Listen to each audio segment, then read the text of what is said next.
আগামীকাল 29 আগস্ট। সেই 29 আগস্টে আরজি কর কাণ্ডের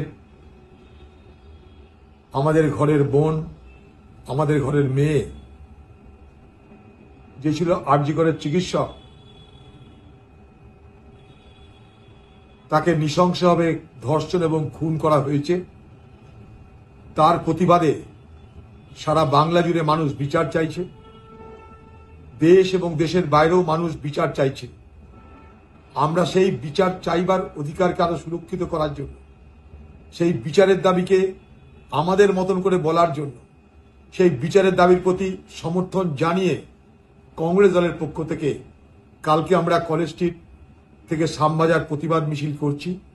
আমাদের দাবি বিচার চাই, নাগরিকরা বিচার চাইছে, আমরাও বিচার চাইছি। তাই বাংলার মানুষ, আপনারা আমাদের এই মিছিলে যদি সামিল হন, তার জন্য আপনাদের কাছে উদাত্ত আহ্বান জানাচ্ছি। আপনারা আসুন, এই মিছিলে সামিল হয়ে প্রতিবাদ করুন।